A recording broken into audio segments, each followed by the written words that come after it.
안녕하세요. 매일 새로운 사연을 전하는 읽어주는 사연 라디오입니다. 구독과 좋아요, 많은 공유 부탁드립니다. 오늘의 사연 시작하겠습니다.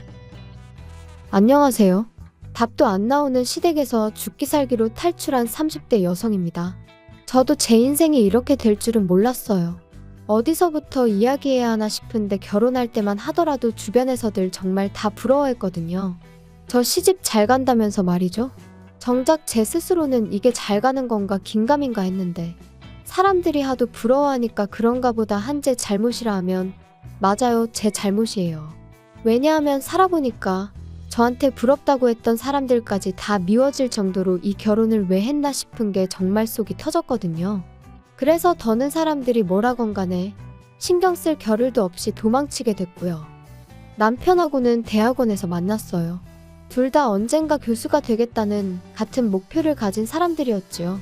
그래서 연애하는 동안 다른 연인들처럼 어디 좋은데 구경 다니고 맛있는 거 먹으러 다니고 그럴 여유는 없었지만 나름대로 든든한 동지다 생각하고 서로 의지하며 연애를 해나갔던 게 사실이에요. 그런데 제가 석사를 마칠 무렵 저도 갑자기 왜 그렇게 제 마음이 달라졌는지 모르겠는데 저는 공부가 하기 싫어졌습니다.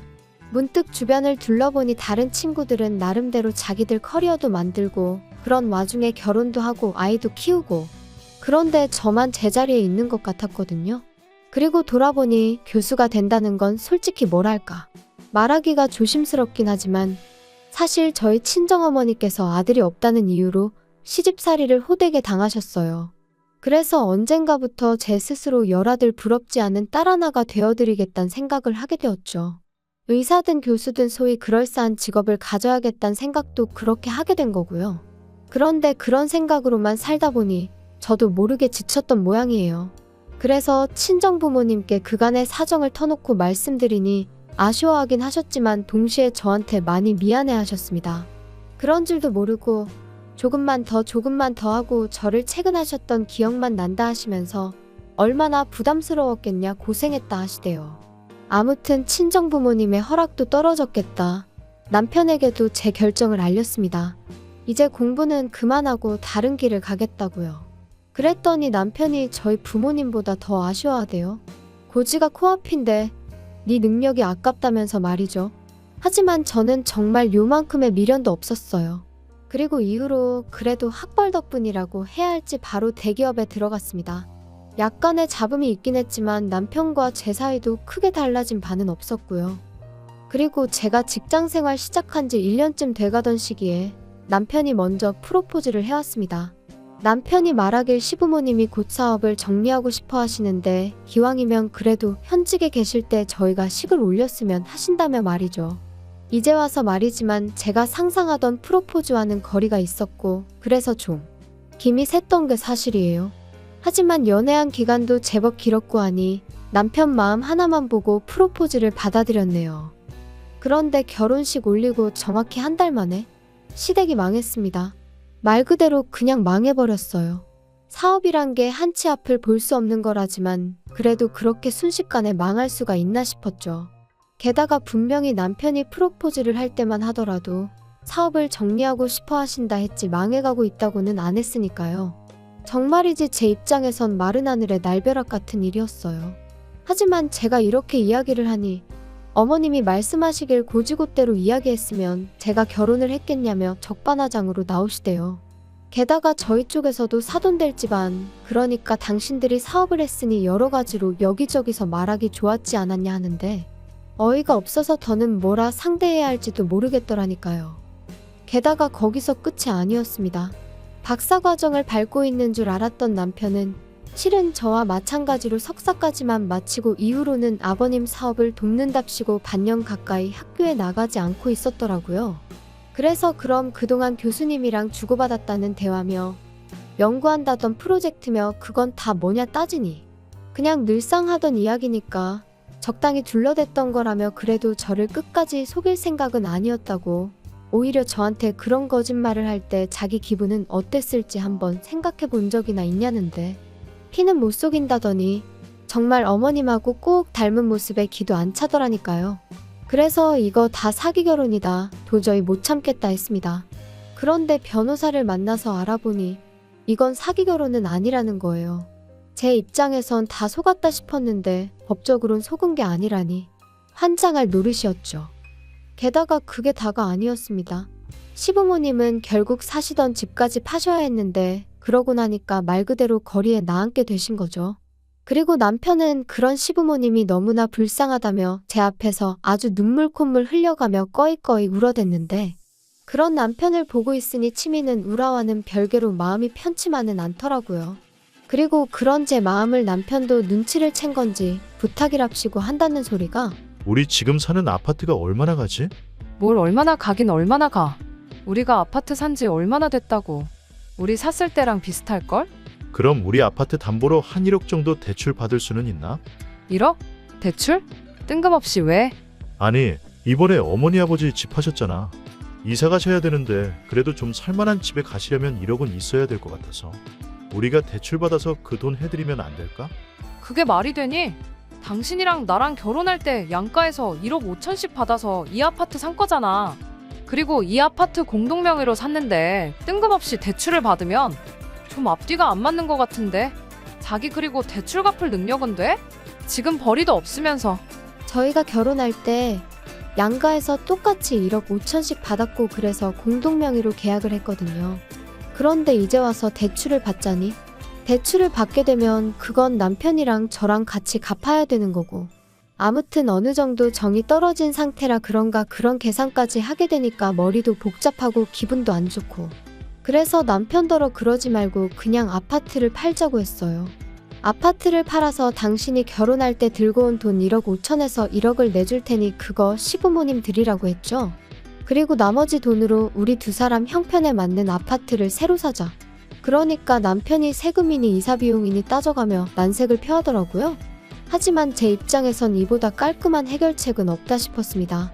그래서 내 말대로 하는 것 말고는 다른 방법은 없다. 따로 시부모님한테 도움을 드릴 수도 없다 하고 딱 잘랐어요.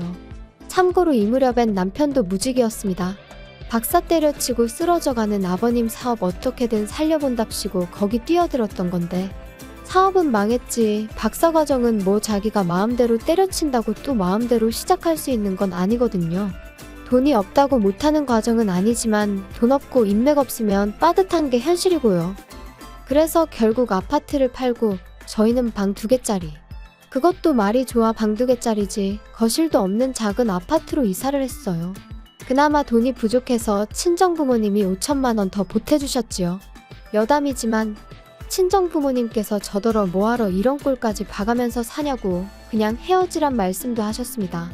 하지만 그놈의 정이 뭐라고 그래도 한때는 서로 의지해가며 같은 길을 걸었다 보니 게다가 솔직히 사정을 모르는 남들이 보면 제가 그냥 남편을 버리는 걸로 보일 것 같았는데 그게 신경이 쓰이더라고요. 그래서 한때는 사기 결혼이라고 혼인무효까지 알아보기도 했었지만 어떻게든 남편 스스로 자리라도 잡게 도와주자고 그리고 그때 이혼해도 늦지 않는다. 제 나름대로 도의는 지키려고 했어요. 그런데 이런 제 마음이 남편이나 시부모님에겐 그저 만만하게 보였던 모양입니다. 작년 늦가을 두 분이 반지하 생활은 도무지 못하겠다 하시더니 자꾸만 연락도 없이 저희 집에 오기 시작하셨거든요. 그리고 하루만 이틀만 하면서 자꾸 주무시고 가시기 시작하셨는데 저는 아침 일찍 출근해서 야근까지 하고 집에 오면 10시, 11시. 그리고 퇴근한 제 눈앞에 놓여있는 건 산더미처럼 쌓여있는 설거지와 밀린 빨래들. 사실 이때까지도 남편은 계속해서 그래도 자기가 저보다 학벌도 좋은데 제가 다니는 회사보다 급이 낮은 회사는 못 간다고 버티고 있었단 말이에요. 그러니까 한마디로 계속해서 백수인 상황이었죠. 진짜 계속 이럴 거야? 하다못해 당신 먹은 거 설거지하고 당신이 어지른 거 청소는 좀 해놓으라고. 내가 무슨 밥을 차려놓으라는 것도 아니잖아. 내가 지금 남편하고 사는 건지 아들하고 사는 건지. 아, 알겠다니까. 너 지금 네가 돈 좀 벌어온다고 유세 떠는 거냐? 그리고 냅두면 알아서 다 하는데 네가 잔소리를 하니까 하기가 싫은 거 아니야?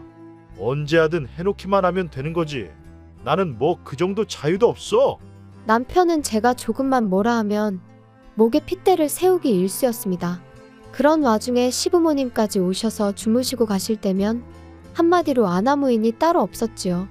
그러니 아무리 좋게 생각하고 어떻게든 이 난관을 같이 해결해 나가보려고 해도 도무지 이건 아니다 싶더라고요.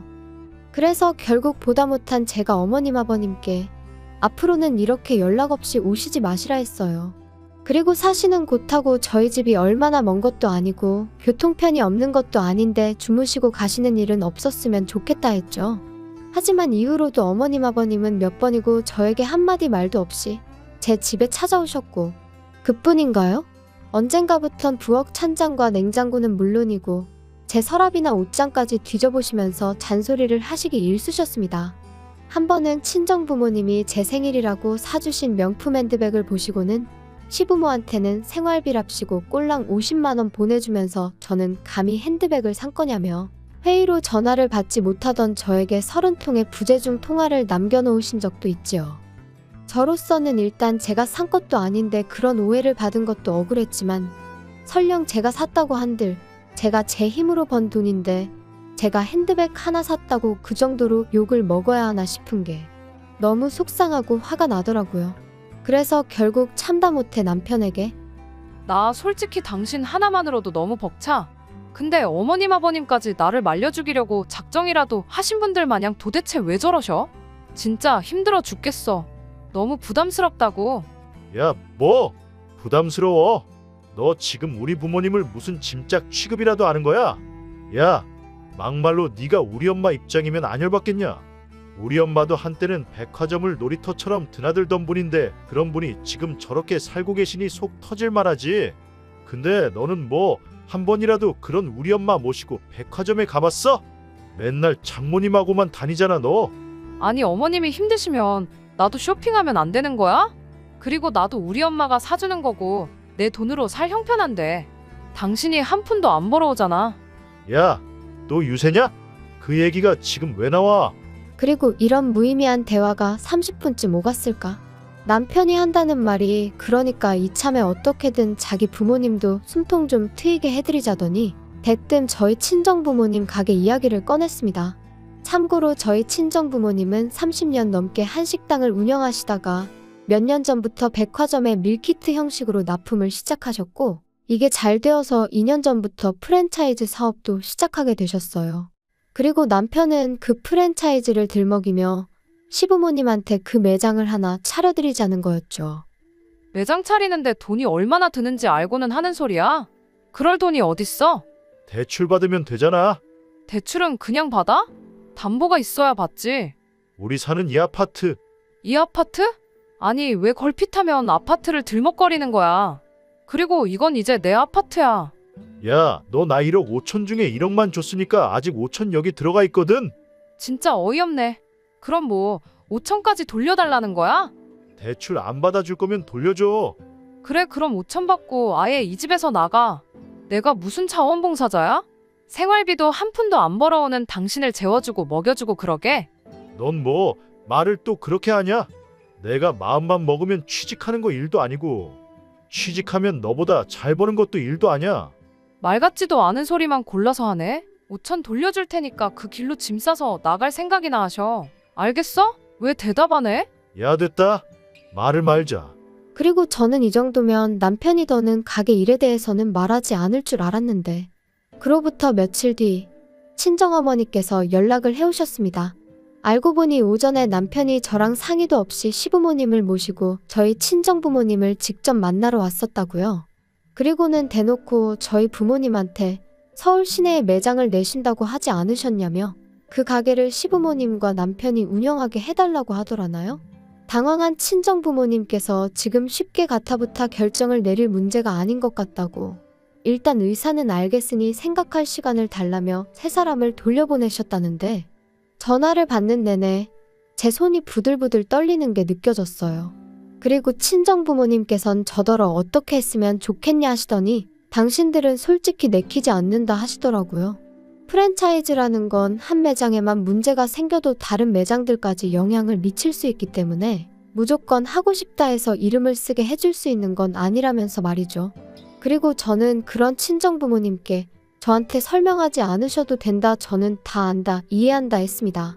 그리고는 저 때문에 내키지 않는 일은 하지 마시라고 저도 원치 않는다 했어요.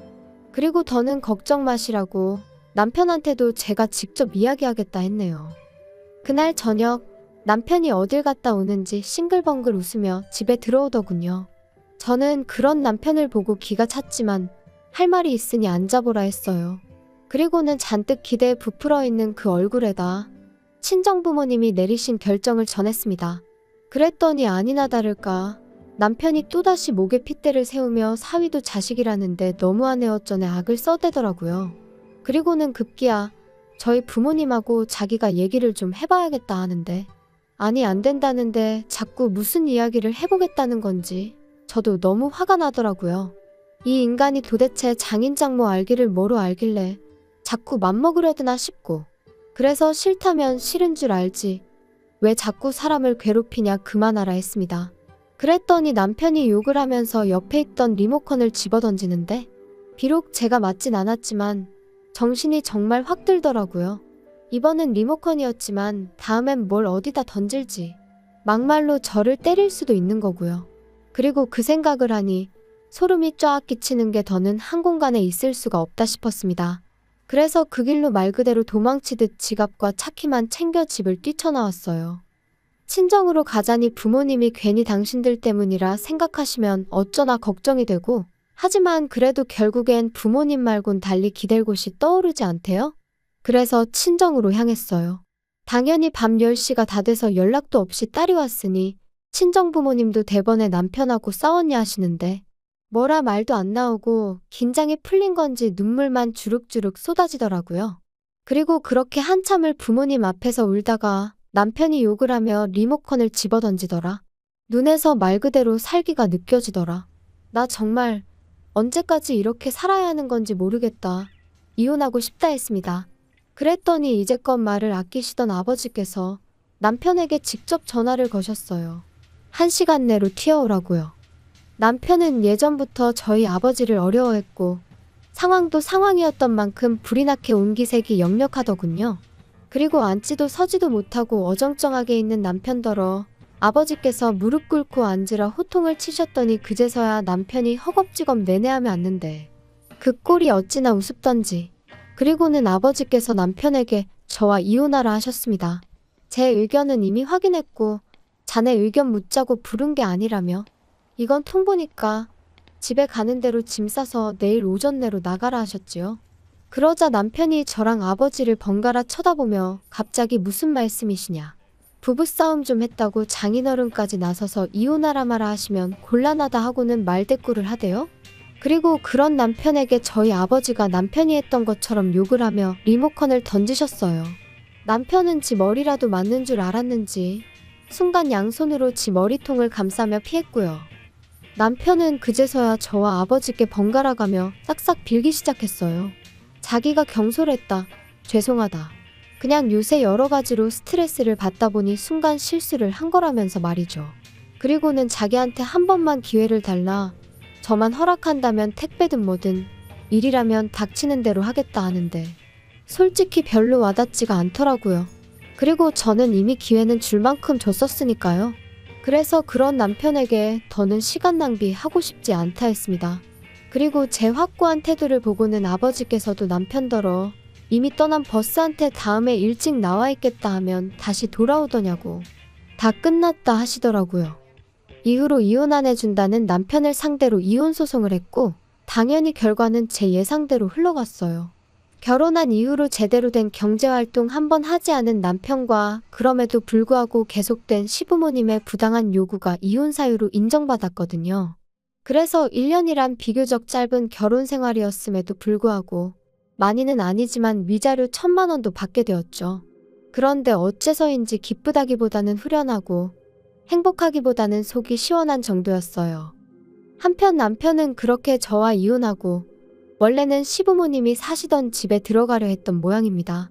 그런데 어이없게도 전세살이를 하고 계신 줄 알았던 시부모님은 월세살이를 하시며 그나마 가져가셨던 1억을 야금야금 쓰고 계셨던 거지요. 남편이나 저에겐 매번 못 먹고 못 쓰고 사시는 척 하셔놓고 뒤로는 여행도 다니시고 그래놓고는 남편한테는 그러니까 저한테 좀 잘하지 왜 이 사단을 만들었냐고 역성을 내셨나봐요. 남편이 저랑 살 때가 좋았다며 후회된다 그립다 개소리 찍찍 써가지고 문자를 보냈던데 어찌나 재수가 없던지. 뭐 지 말로는 자기는 고시원으로 일단 들어가게 되었다면서 거기서 자기 나름대로 일자리도 구하고 열심히 살고 있을 테니 제 마음 풀어지면 연락 달라나요? 이쯤 되면 고시원이 아니라 어디 병원에 입원을 해야 하는 거 아닌가 싶은데.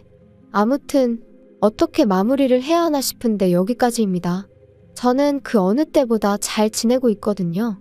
집에서 스트레스 주는 인간이 없으니 몸도 마음도 한층 건강해지는 기분이에요. 경제적으로 여유가 생긴 건 뭐 말할 필요도 없지요.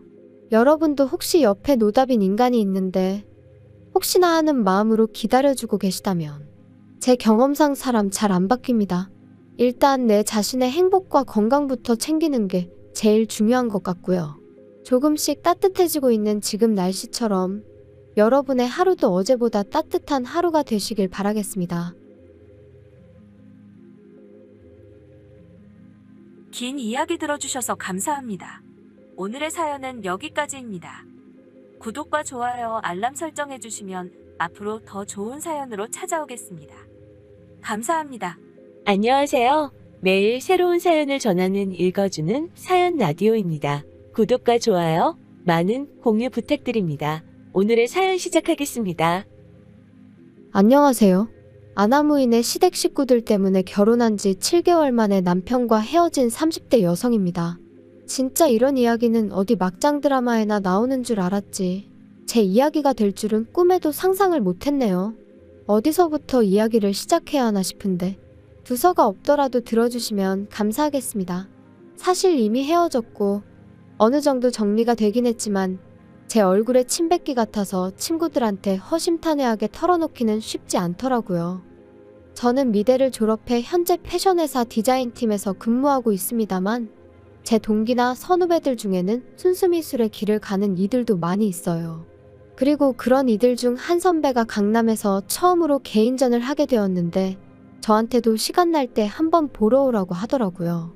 그래서 기왕이면 오픈하는 날 꽃이라도 사들고 가서 축하해줘야겠다는 마음으로 참석하게 되었는데 그때 남편과 처음 마주쳤습니다. 듣자 하니 선배랑 고등학교를 같이 다녔다고 하대요. 아무튼 남편 쪽에서 먼저 연락처를 물어봤는데 평소라면 솔직히 거절했을 테지만 선배 친구라니 거절하기가 좀 껄끄러웠어요. 그래서 설마 별일 있겠냐는 생각으로 알려주고 말았는데 그게 시작이었네요. 전시회 이후로 한 달쯤 지났을까? 모르는 번호로 연락이 왔어요. 전화는 아니고 문자로 그때 인사했던 누군데 기억하냐 뭐 그런 내용이었죠. 그런데 사실 저는 그 무렵엔 남편의 존재를 거의 잊고 있었거든요. 그래서 그런 문자가 반갑기보다는 당황스러울 뿐이었습니다. 하지만 역시나 이번에도 선배 친구라니까 나름대로 매너 있게 상대를 해야겠더라고요. 그래서 잘 지내셨냐와 같은 간단한 안부로 대답을 대신했어요. 그런데 남편이 자기가 며칠 있다가 저희 회사 근처에 올 일이 있는데 그때 만나서 식사나 같이 하면 좋겠다대요. 이때는 솔직히 좀 생각을 했죠. 내가 이 사람이랑 밥까지 먹어야 하나 싶기도 하고 한편으론 이거 데이트 신청인가 싶기도 하고 그래서 고민 끝에 선배에게 연락해 실은 이런 일이 있는데 어떤 사람이냐고 물었어요. 그랬더니 선배 말이 사람이 성실하고 괜찮은 사람이라며 원래 그렇게 여자한테 쉽게 관심 보이고 그러는 타입이 아니니 한번 만나봐도 나쁘지 않을 거란 식으로 이야기를 해주더라고요. 그래서 그럼 선배만 믿고 한번 나가볼게요 하고는 남편과 정식으로 첫 만남을 가졌습니다. 연락처를 물어볼 때도 그리고 문자에서도 어째서인지 당당함이 느껴지던 남편이었지만 막상 만나니 긴장을 한 건지 말도 좀 더듬고 떠는 게 느껴졌어요. 그리고 저는 오히려 청산유수 같지 않은 그의 태도가 마음에 들대요. 아무튼 그날의 만남 이후로 저희는 누가 먼저랄 것 없이 연락을 주고받기 시작하며 서로를 알아갔고 계절이 바뀔 무렵에는 어느샌가 연인 사이가 되어 있었습니다. 그리고 그렇게 사귄 지 3년 만에 결혼 이야기까지 주고받게 되었죠. 사실 남편과 저는 식성도 비슷하고 취미도 비슷했지만 무엇보다 서로를 가깝게 느낄 수 있었던 건 두 사람 다 아버지가 안 계셨거든요. 일단 제 이야기부터 해보자면 저희 아버지는 제가 중학생, 친정오빠가 고등학생일 때 교통사고로 세상을 떠나셨어요. 그리고 그때 슬펐던 거야 뭐 말로 표현을 하자면 정말 끝도 없죠. 생각난 김에 하는 이야기지만 그날은 제 생일을 일주일 앞두고 있던 날이기도 했어요. 그래서 아침부터 제가 아버지한테 내 생일 때 이것도 하고 저것도 하자며 엄청 떼를 썼거든요. 그러자 아버지께서 그때까지 엄마 말 잘 듣고 오빠랑 사이좋게 지내면 생각해 볼게 하셨는데 그게 저한테는 지금도 아버지가 남기신 유언처럼 가슴에 남아있네요. 아무튼 그런 대화를 마지막으로 아버지가 돌아가셨으니 제가 얼마나 큰 충격을 받았을지 상상이 되실까요? 지금도 그때 생각을 하니 또다시 심장이 터질 것 같네요. 물론 지금 제가 그런 이야기를 하자는 건 아니고요. 아무튼 그래도 아버지 돌아가시고 나서 저희 가족이 경제적으로 큰 고생은 안 했어요. 물론 위기가 있긴 했죠. 아버지가 하시던 사업을 하루아침에 전업주부이시던 어머니가 이어받으셔야 했으니까요. 하지만 아버지가 생전에 임직원분들을 잘 챙기셨다 들었거든요. 그리고 그 덕분에 저희 어머니께서 아무것도 모른 채로 대표 자리에 앉게 되자 다들 당신들 일인 마냥 두 팔 걷고 나서서 도와주셨다고요. 하지만 남편은 이미 헤어진 마당에 딱히 뭐라고 포장해주고 싶은 마음도 안 드네요. 일단 얼굴도 뵌 적 없는 분이지만 호칭이 마땅치 않으니 아버님이라고 하겠습니다. 남편이 말하길 아버님도 저희 아버지와 마찬가지로 남편이 어렸을 때 사업을 하시던 분이셨대요. 하지만 거듭된 사업 실패와 주식 투자로 결국 남편이 중학교를 졸업할 무렵엔 집안 사정이 매우 어려워졌고 이를 참지 못한 어머님이 먼저 이혼을 요구하셨나 봐요. 그리고 이후로 자연스레 남편이 가장의 역할을 도맡게 되었다는데 여기서부터 저는 솔직히 이해는 안 됐어요. 저희 집에도 오빠가 있었지만 어머니는 아버지가 돌아가셨을 때 오빠한테 공부 말고는 다른 부담을 주신 적이 없으셨으니까요. 남편은 자기 어머니가 이상한 게 아니라 저희 집은 돈이 있었고 자기 집은 돈이 없어서 그럴 수밖에 없었다고 했지만 여전히 이해는 안 됩니다. 게다가 더 이해할 수 없는 건 그렇게 어린아들에게 가장의 역할을 맡겨놓고 정작 어머님은 왕년에 그 시절을 잊지 못해 친인척들에게 돈을 꿔 쇼핑을 하는가 하면 멋대로 동네 가게 외상을 지고 다니시기를 반복. 그리고 그렇게 어머님이 치고 다니신 사고에 뒤치다꺼리는 전부 다 남편 몫이었던 모양이에요. 하지만 이런 환경에도 불구하고 남편과 결혼을 결심했던 건 저와 결혼할 때는 이런 상황이 어느 정도 정리가 되어 있었거든요. 남편과 제가 교제를 시작하고 얼마 지나지 않았을 때 외조부모님이 돌아가셨다는 이야기를 들었는데 알고 보니까 어머님 앞으로 1억 좀 넘는 돈을 남겨주셨던 모양이더라고요. 그래서 그 1억으로 여기저기 빚지신 거 갚으시고 남편에게도 1,000만 원을 주셨다는 거예요. 학자금 대출 갚는데 보태라면서요. 그래서 제가 남편한테 이렇게까지 말은 안 했지만 어머님이 정신을 차리셨나 보다고 다행이다 싶었죠. 그런데 제가 너무 큰 기대를 했던 걸까요? 돌이켜 생각해보면 이미 결혼 전부터 어머님의 언사는 도를 지나쳤었고 정상이 아니었어요. 그때는 그저 아들 가진 어머님의 귀여운 유세라고 생각하고 아버님이 안 계시니 어머님이 좀 더 세게 나오시나 보다고 생각하고 그랬는데 진짜 시간을 돌릴 수만 있다면 제가 제 머리를 쥐어받고 싶은 심정입니다. 시작은 상견례 자리에서부터였어요. 사실 저희 친정에서는 남편 가정 형편이 워낙 어려운 것도 알고 있었고 그래도 다행히 저희는 능력이 되니까 결혼을 허락해 주신 거였거든요. 그런데 그런 와중에 어머님께서 적어도 뭐랄까 미안해 하실 수는 있잖아요. 아무것도 못 해줘서 미안하다, 고맙다 이런 인사치레 정도만 해주셨어도 얼마나 좋았겠냔 말이죠.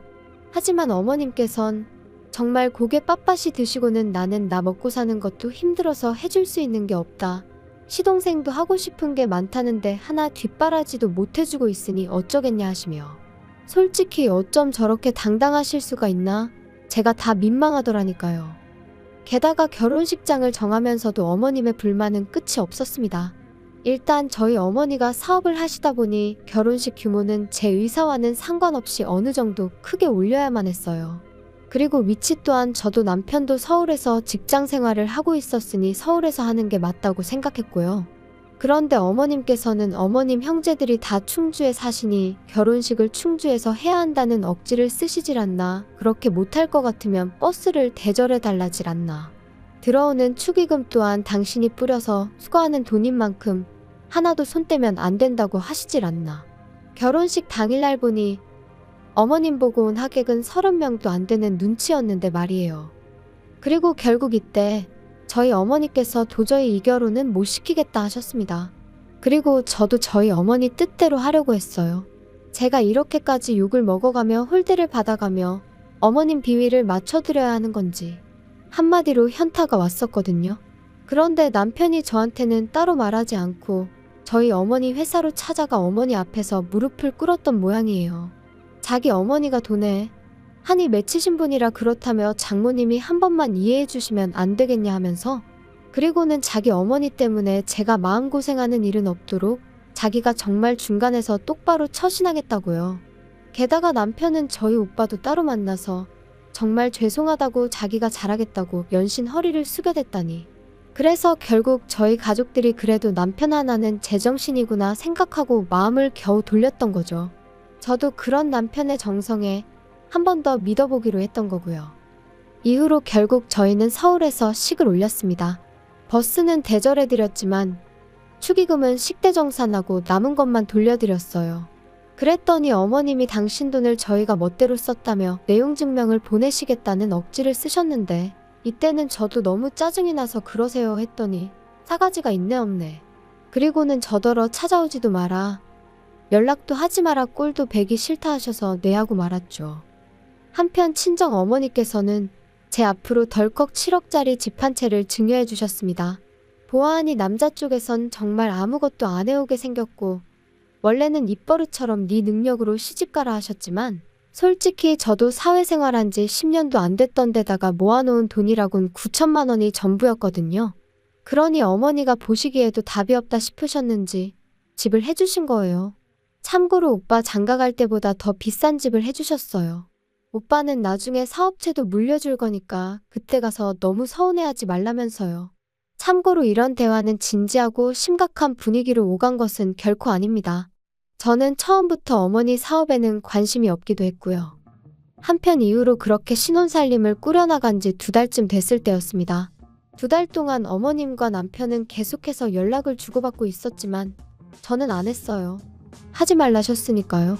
그리고 말이 나왔으니 말이지만 저도 결혼 전에 어머님 때문에 저희 친정어머니가 마음 고생하시는 것도 봤고, 저희 친정어머니가 물론 저 좀 더 편하게 살라고 저 때문에 해주신 거지만 어쨌든 7억짜리 아파트를 해서 시집을 보냈으면 솔직히 어머님도 저희 친정어머니한테 고맙다는 말 한마디는 하실 수도 아니 하셔야 되는 거 아닌가요? 그런데 이런 방구도 없으셨으니 저라고 뭘 더 잘하고 싶은 욕심은 요만큼도 안 생기더라고요. 그래서 어차피 꼴도 보기 싫다 하셨지 이래저래 할 이유가 없어서 연락을 안 드렸죠. 하지만 결국 답답한 건 어머님이셨던 모양이에요. 먼저 연락을 해오셨거든요. 집들이는 언제 할 거냐면서요.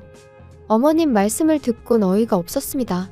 그래도 아들이 어떻게 해놓고 사는지 궁금은 하신가 보지 싶으면서도 한편으론 근사한 저희 집을 보여드리면 얼마나 좋은 사돈을 두신 건지 아시지 않을까 하는 유치한 생각도 들대요. 그래서 알겠다고 일주일 뒤에 오시라고 했어요. 참고로 아파트 들어올 때 리모델링까지 친정어머니께서 싹 해주셨거든요. 덕분에 현관부터 거의 호텔 같은 느낌이 나죠. 주말이 와도 밖에 나가고 싶은 생각이 안 들 정도로 너무 멋지다니까요. 아무튼 금세 시간은 흘러 약속한 집들이 날이었어요. 그런데 오시라곤 했지만 솔직히 제 마음이 다 풀린 것도 아니었고 저도 맞벌이를 하다 보니 음식을 한다거나 그럴 시간이 없더라고요. 그래서 집들이 전용 뷔페를 불러 세팅을 했고 그렇게 어머님과 시동생을 맞았죠. 그랬더니 역시나 음식을 직접 안 했다는 것부터 흠을 잡으시대요. 하지만 저희 어머님도 집에서 음식 안 해드세요. 연애하는 동안 남편이 매번 밖에서 저녁 식사를 해결하고 들어가길래 집에 가서 먹지 왜 맨날 사 먹냐니까 어머님이 음식하는 걸 별로 안 좋아하신다나요? 그래서 실제로 시동생도 맨날 편의점에서 사다 먹거나 자기가 대충 라면 끓여 먹거나 하는 일이 다반사랬어요. 그런데 그런 분이 저한테 집들이 음식을 직접 안 했다고 정성이 있네 없네 하시니 어이가 없었죠. 하지만 더 어이가 없는 일은 식사를 마치고 과일을 먹으면서 일어났어요. 어머님께서 분명히 남편에게 들어 알고 계셨을 텐데 이런 집은 얼마나 좋냐 하시더니 한 2억이면 사냐 그러시는 거예요. 아무리 세상 물정 모르신다고 해도 서울에 2억짜리 아파트라니 순간 짜증이 좀 났지만 꾹 눌러 참으며 7억에다가 세금 내고 리모델링해서 실제로는 8억 정도 들지 않았을까 싶어요 했습니다. 그랬더니 어머님이 뭐? 8억? 아이고 돈이 썩어나네 썩어나. 그래서 니들만 이렇게 좋은데 사니까 밤에 잠도 잘 오고 좋냐? 시애미한테는 한번 전화를 해야겠다는 생각도 안 들고 말이지? 어머님이 하지 말라고 하셨잖아요. 그런데 했으면 또 화내셨을 거 아니세요? 그러자 잠깐 정막이 흐르고 어머님은 갑자기 나오지도 않는 눈물을 쥐어짜내며 끄끄거리는 소리와 함께 아들 둘 사람 구실하게 키워놓으면 나도 좀 사람답게 사는 날이 올려나 싶었는데 장남이 돼서는 혼자 살겠다고 이렇게 나가서 지만 번듯한 집에 산다고 참 서글프다. 그러자 시동생이 거들듯이 또 한마디 했어요. 그러니까 형한테만 올인하지 말랬잖아. 이제 와서 누구 탓을 하겠어? 근데 형수도 그러는 거 아닙니다. 우리 형이 원래 이렇게 이기적인 사람이 아니거든요. 아무튼 할 말은 많은데 참는다. 참어. 근데 전 당황스러웠던 게 올인이나마나 남편이 자기 입으로 말하길 어머님한테 금전적으로 도움을 받은 건 그때 1,000만 원 받은 게 전부라고 했어요. 일단 대학에 들어간 이후로는 생활비부터 학비까지 아르바이트에 학자금 대출로 충당했고 덕분에 휴학과 복학을 반복해서 졸업도 거의 8년 만에 했다고 했거든요. 그런 와중에 시동생 용돈까지 챙겼다 들었고요. 그런데 도대체 뭘 올인을 했다는 거며 두 사람 다 뭐가 그렇게 서러운 건지. 하지만 남편이 보인 반응은 제 예상과는 전혀 달랐어요. 남편이 기껏 한다는 소리가 미안하다였으니까요. 자기가 정말 미안하다면서 방법을 찾아보겠다고요. 그리고는 조금만 참아달라고 그러는데 무슨 방법을 어디서 찾을 거며 뭘 조금만 참으라는 건지 내가 지금 꿈을 꾸나 싶을 정도로 옆에서 남편과 어머님이 나누는 대화가 현실감이 없더라고요. 그리고 그렇게 얼떨떨하게 어머님과 시동생을 보내고 뒷정리를 하는데 남편이 저더러 얘기 좀 하자더니 자기도 실은 근래 두세 달이 편하고 좋기만 했던 것은 아니랍니다. 자기만 이렇게 넓은 집에서 편하게 살아도 되나 죄책감이 들어서 괴로운 날들이 많았다나요? 어이가 없어서 그래서 나더러 어쩌라는 거냐고 물었어요. 그랬더니 그래서 자기가 생각을 해봤는데 어머님하고 시동생하고 여기서 지내게 하면 안 되겠냐는 거예요. 그래서 제가 지금 뭐 합가라도 하자는 거냐 나더러 어머님을 모시고 살라는 거냐니까 그건 아니랍니다. 그렇게 살면 서로 불편해서 어떻게 지내냐고 그게 아니고 그냥 이 집 자체를 그대로 어머님하고 시동생한테 내주자는 거라나요? 그리고 우리는 저희 어머니 회사에서 나오는 사택이 있지 않냐며 거기 가서 살자고요. 어이가 없어서 남편더러 지금 그걸 말이라고 하는 거냐 했어요. 내가 왜 우리 엄마가 사준 이 집을 어머님한테 내드려야 되냐고요. 그랬더니 한다는 소리가 어머님이 사시면 얼마나 사시겠냐면서 어머님이 아버님이랑 이혼하시고 마음고생 정말 많이 하셨다고 외조부모님이 주고 가신 얼마 안 되는 돈도 주변 사람들한테 다 뺏기고 빌려 쓴 걸 갚아놓고 뺏겼다고 생각하더라고요. 어머님이야 워낙에 돈의 개념이 없으시니 그렇게 표현하셨다 치더라도 남편마저 속으로 그런 생각이었던 걸 알고 나니 소름이 쫙 끼치는 게 아무튼 거기서 끝이 아니었어요. 자기는 어머님이랑 시동생 없이 이렇게 좋은 집에 사는 거 그렇게 편치만은 않다면서 제가 양보를 못하겠다 하면 어쩌겠냐면서 당분간 떨어져 지내잡니다. 우리가 부부긴 하지만 그래도 제가 스스로 돌아보고 생각할 시간을 주겠다면서 말이에요. 그리고 딱 보니까 그렇게 말하면 제가 넙죽 미안하다고 할 줄 알았는지 남편 나름대로 초강수를 던진 거더라고요. 기도 안 차서 제가 웃었어요. 그리고는 그러라고 그럼 오늘 당장 짐 싸서 원래 살던 집에 가서 지내라 했지요. 그리고 나는 뭐 생각이 딱히 달라질 것 같지는 않으니 계속 떨어져 지내자고요. 그랬더니 남편도 그제서야 아차 싶었는지 내가 무슨 뜻으로 하는 말인지 지금 몰라서 이러는 거야? 진짜 왜 그래? 이렇게 기싸움 하자는 게 아니잖아. 아니면 우리 어머니랑 동생 지낼 수 있게 이렇게 비싼 집 바라지도 않아. 서울 변두리도 괜찮으니까 아파트 하나만 구해드리자. 응? 그러니까 내가 왜 그렇게까지 해드려야 하냐고. 진짜 막말로 오빠라도 잘 살게 되었으면 어머님도 도련님도 나한테 고마워해야 하는 거 아냐? 하나를 해주면 두 개를 바란다더니 정말 그 말이 딱이네. 이제 더는 신경 쓰고 싶지도 않으니까 그만 내 집에서 나가줘. 솔직히 결혼한 지 3개월 혼인신고도 아직 하기 전이었어요. 안 하려고 안 한 게 아니라 남편이 그래도 어머님하고 제 사이가 어느 정도 풀어지고 그리고 나서 혼인신고 하러 갑니다 하고 인사는 드리고 했으면 좋겠다 해서 안 한 건데 생각해보면 그나마 남편이 저에게 좋은 일 하나 해준 거네요.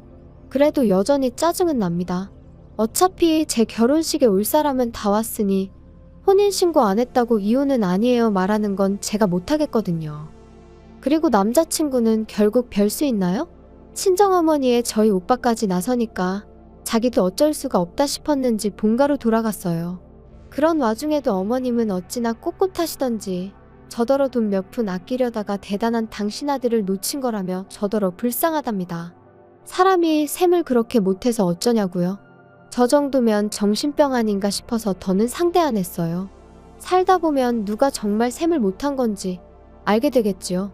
아닌 게 아니라 남편은 벌써 알아차렸는지 2, 3일에 한 번씩 자기가 반성 많이 하고 있다고 마음 풀리면 연락 달라는 헛소리를 해대고 있거든요. 생각하면 할수록 제가 그때 결단을 내리지 않았다면 지금쯤 밑빠진 독에 물 퍼부으며 살고 있었겠다 싶어요. 게다가 남편은 하루라도 빨리 애부터 갖자는 주의였으니 생각할수록 소름만 끼치네요. 아이까지 있었으면 정말 발 빼기가 곤란했을 테니까요. 아무튼 돌아가신 아버지가 보다 못해 저를 도와주신 건 아닐까 싶기도 하고 여러 가지 생각이 드네요. 이제 정말이지 저를 진심으로 아껴주고 사랑해주는 사람들에게 부끄럽지 않게 똑똑하게 살아야겠어요. 긴 이야기 들어주셔서 감사합니다. 오늘의 사연은 여기까지입니다. 구독과 좋아요, 알람 설정해주시면 앞으로 더 좋은 사연으로 찾아오겠습니다. 감사합니다. 안녕하세요. 매일 새로운 사연을 전하는 읽어주는 사연 라디오입니다. 구독과 좋아요, 많은 공유 부탁드립니다. 오늘의 사연 시작하겠습니다. 안녕하세요. 얼마 전 남편이고 시부모님이고 진절머리가 나서 이혼하게 된 30대 여성입니다. 솔직히 남편하고는 별 문제 없이 잘 지내왔다고 생각하고 그래서 적어도 남편은 당연히 제 편이 되어줄 줄 알았는데 팔은 안으로 굽는다더니 정말 그 말이 딱이구나 싶은 게 너무 실망스럽더라고요. 그리고 막말로 남편 하나 보고 한 결혼이었는데 남편이 이렇게 나오면 더 이상 같이 사는 게 무슨 의미가 있나 싶대요. 그래서 남편한테 그렇게 네 식구만 중요하면 네 식구랑 살으라고 나 괴롭히지 말라 하고 이혼하자 했죠. 남편하고는 좀 이상하게 들릴지도 모르겠지만 소개팅 어플로 알게 된 사이예요. 사실 제가 워낙 숫기도 없고 낯을 많이 가리다 보니 연애하기가 쉽지가 않더라고요. 아니 좀 더 정확히 표현하자면 좀 가까워지면 안 그런데 유난히 첫 만남이 어려운 타입이라고 해야 할까요? 게다가 제가 또 여중여고 여대를 나와서는 회사마저 압도적으로 여직원이 많은 곳에 다니고 있다 보니 한마디로 남자 만나기가 하늘의 별 따기였죠. 그래서 하루는 아는 언니랑 퇴근길에 맥주 한잔 하면서 반쯤 농담으로 신세 한탄하듯 이런 이야기를 했더니 언니가 자기는 남자친구를 소개팅 어플로 만났다더라고요. 깜짝 놀랐죠. 그래서 언니는 운이 좋았던 거라고 그러다 괜히 이상한 사람한테 잘못 걸리면 어쩌려고 그랬냐니까. 그게 아무나 가입할 수 있는 건 아니고 학력, 직장 그리고 자기소개서 같은 별의별 자료를 다 내야 된다는 거예요. 그러면서 오히려 지인들 통해서 하는 소개팅보다 부담도 없고 좋다며 저더러 한번 가입해보라고 혹시 누가 아냐 그러는데 앞에서는 어우 됐어요 했지만 솔직히 좀 솔깃하긴 하대요. 그래서 그 만남이 있고 며칠 지나서 반신반의하는 마음으로 핸드폰에 어플을 설치했네요. 가입하고 한 일주일쯤 됐을 때 남편한테 쪽지가 왔어요. 사진이 너무 자기 스타일이라는 고리타분한 인사말과 함께요. 그리고 솔직히 어플 설치하고 나서 그런 비슷한 쪽지를 여러 차례 받았던 터라 그때도 그냥 넘기려고 했는데 남편 사진을 보니까 웃는 게 사람이 뭔가 인상이 서글서글해 보이는 게 눈길이 가더라고요. 그래서 답장을 했고 쇳불도 당김에 빼랬다고 이튿날 바로 만났죠. 그런데 더 신기했던 건 이미 핸드폰으로 몇 차례 대화를 주고받았어서 그런가 그렇게 어색한 것도 없고 꼭 알고 지내던 사람을 만난 것 마냥 마음이 편한 거예요. 뭐 다 끝난 마당에 이런 이야기가 무슨 소용인가 싶지만 좋았던 시절도 분명 있긴 했어요. 아무튼 이후로 저희는 2년을 사귀었고 사귀는 동안 적어도 저희 두 사람 사이에는 큰 문제가 없었습니다. 하지만 그럼에도 불구하고 때때로 서로 마음이 상하는 경우가 있었는데 그건 남편의 하나뿐인 여동생 바로 신우 때문이었죠. 일단 저희 신우에 대해서 이야기를 하자면 저희 남편하고는 10살 차이, 저하고는 8살 차이로 솔직히 제 사촌동생보다도 어리고, 하지만 물론 단지 어리다는 그 사실 자체가 문제가 되는 건 아니에요. 제가 말하기 껄끄러워하는 진짜 이유는 시부모님이나 남편은 신우가 나이에 비해 생각이 깊고 행동도 조심스럽다 했지만 제가 보기엔 솔직히 여우가 따로 없었거든요. 제가 앞서 말씀드렸다시피 여중여고 여대의 여자가 많은 회사를 다닌다고 했잖아요. 그래서 자랑이 아니라 딱 보인단 말이죠. 하지만 제가 그렇다고 그런 신우를 미워했냐 하면 절대 아닙니다. 오히려 남편 동생이니까 선을 좀 넘어도 말을 좀 막 해도 못 본 척 못 들은 척 눈 감아주기가 일쑤였지요.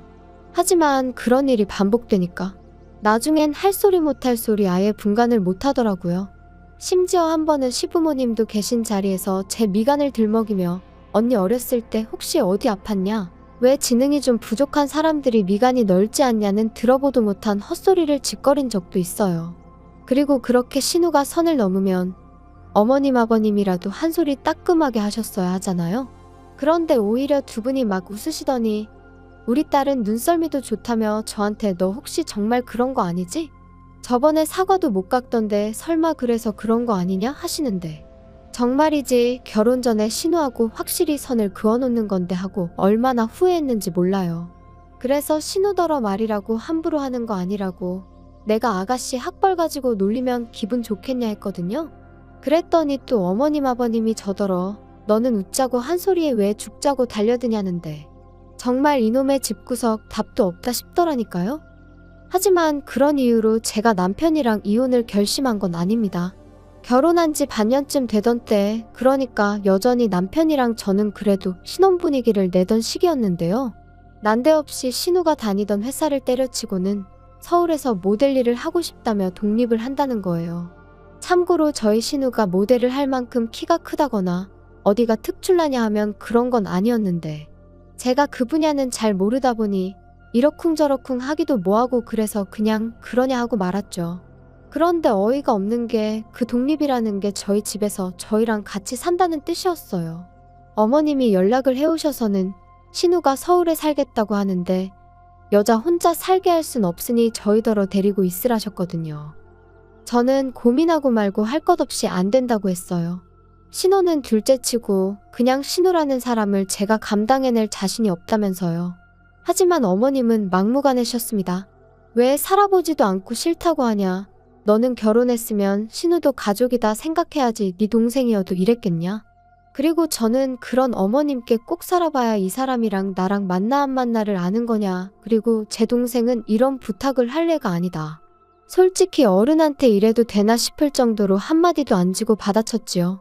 그리고 그러자 어머님이 정말 치사하게도 저희를 앉혀놓고는 죽어도 같이 못 살겠다 싶으면 결혼할 때 지원해주신 1억을 토해내라셨습니다. 참고로 저희 친정부모님도 똑같이 1억 지원해주셔서 그 돈에 저희가 모은 돈을 합해서 집을 구한 거였어요. 진짜 어이가 없더라니까요. 그런 이야기까지 듣고 집에 온 저는 까놓고 말해서 얼마나 분했는지 몰라요. 그래서 남편한테 나 당장 내일 은행 가서 1억 대출 받을 거야.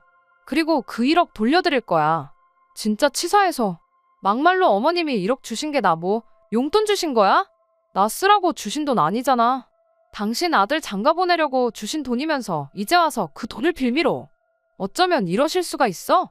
나도 치사해서 그 1억 안 받아. 대신 당신도 어디 가서 나랑 반반 결혼했네 하고는 헛소리 하지 마. 그리고 어머님도 이제 나한테 며느리돌이 같은 거 바라시지 말라고 해. 야, 너는 진짜 그렇게까지 해야겠냐? 너는 어떻게 한 번을 져주는 게 없어? 내가 이런 인간을 믿고 결혼을 했나 싶은 게 얼마나 우라가 치밀던지요. 그래서 이게 무슨 가위바위보도 아니고 져주고 말고 할 문제냐 다시 받아쳤어요. 그리고는 바로 이튿날 은행에 가면서 친정부모님께 전화를 드렸고 이러한 일이 있었다. 죄다 말씀드렸습니다. 처음엔 친정부모님까지 걱정하시게 할 필요는 없지 싶어서 제 선에서 마무리 지으려고 했는데 솔직히 문득 시댁은 온 가족이 아주 똘똘 뭉쳐 저한테 난리인데 저라고 부모님이 안 계신 것도 아니고 왜 일대 사로 싸워야 되나 모르겠더라고요. 그래서 그냥 다 말씀드렸어요. 그리고 역시나 저희 부모님도 크게 화를 내시대요. 결혼할 때 1억을 준 건 양가의 약속이기도 했던 건데 그걸 왜 자기들 입맛대로 하려고 드냐면서 자리를 만들어라, 부모들끼리 얘기를 좀 해야겠다 하시면서요. 그래서 결혼식 이후로 처음 온 가족이 다시 모였습니다. 그리고 무슨 생각, 무슨 작전인지는 몰라도 시부모님께서는 저희 부모님을 마주하자마자 하소연을 하시더라고요. 딸을 키워보셨으니 저희 심정을 아시겠지요? 어떻게 요즘 같은 세상에 딸을 혼자 지내라 하겠습니까? 그래도 다행히 서울에 지 오빠 부부가 있으니 거기서 좀 챙겨주면 좋겠어서 며느리한테 얘기를 한 건데, 그리고 말이 나왔으니 말이지만 말입니다. 막말로 저희가 그냥 저희 딸 다짜고짜 보낼 수도 있었어요. 하지만 그래도 배려하는 마음으로 며느리한테 먼저 이야기를 한 건데 그렇게 나올 줄은 정말 몰랐다니까요. 저희도 너무 속상하고 지금 서운하고 그렇습니다. 사돈, 그게 말이라고 하시는 겁니까, 지금? 이제 와서 말이지만 저희 부부, 저희 딸이 시집가서 한참 어린 신우한테 막말 듣고 그러는 거 알고 나서도 그래도 네 동생이다 생각하고 잘하라고 했습니다. 시부모님도 마음속으론 네가 고생하는 거 알고 계실 거라고, 그러니까 네가 참으라고 했다고요. 그런데 그 신우 뒷바라지까지 하라니 그게 말이 됩니까? 저희는 저희 딸한테 그런 고생까지 하라고는 못하겠습니다. 그리고 그 1억이 줬다 뺐었다 하려고 주신 돈이었습니까? 그럴 거면 1억도 가져가시고 이참에 최서방도 데리고 가세요. 저희 부부는 딸이 시집살이 당하고 고생하고 사는 거 볼 바엔 그냥 이혼하라고 할 사람들입니다. 요즘 무슨 이혼이 흠도 아니고. 어머님 표정을 보아하니 저희 친정어머니가 그렇게 나올 거라곤 상상도 못하신 눈치였어요. 그리고 그 자리에 같이 나와 있던 신우와 남편도 저희 부모님의 완강한 태도에 귀가 눌렸는지 제 눈치만 살살 살피고는 아무 말도 안 하더라고요. 그래서 결국 1억 돌려드리는 일 없이 신우와 같이 사는 일은 없던 얘기가 되었습니다. 이후로 또 남편하고 저는 그럭저럭 잘 지냈어요. 정확히 말하자면 별로 큰 소리 나는 일 없이 서로 힘들게 하는 일은 없었다는 거죠. 그리고 합가는 무산되었지만 그래도 신우의 독립이 어째서인지 신경이 좀 쓰이더라고요. 그래서 누가 시킨 건 아니었지만 치안이 좋다는 여성 전용 자취방부터 시작해서 신우가 안전하게 지낼 만한 곳들을 알아보고 어머님께 싹 다 정리해서 알려드렸어요. 그랬더니 어머님이 고맙다, 이 정도로 네가 걱정해줄 줄은 몰랐다 하시며 얼마나 좋아하시던지요. 그리고 실제로 제가 말씀드린 곳 중 한 곳으로 신우 자취방을 구해주시더라고요. 그래서 이제 다 그럭저럭 상황이 잘 정리가 되었다 싶었는데 어찌저찌 신우가 서울살이를 시작한 지 1년쯤 되던 어느 날이었어요. 사실 신우를 데리고 살지는 않았지만 그래도 제 딴에는 또 마음이 쓰여서 한 달에 한두 번 정도는 밖에서 만나기도 하고 혹은 집으로 부르기도 해서 밥도 먹이고 얘기도 들어주고 그랬거든요. 그리고 제가 지금 이런 이야기를 하는 이유가 제가 얼마나 대단히 잘해줬다고 생색내자는 게 아니라 그럼에도 불구하고 신우에게 애인이 있다는 사실은 몰랐다는 거예요. 도통 티도 안 내고 말도 안 하니 제가 어떻게 알 도리가 없었다고요. 그런데 하루는 신우가 연락도 없이 저희 집에 찾아와서는 언니 하더니 자기가 임신을 했다는데 순간 제가 뭘 들은 건가 싶더라니까요.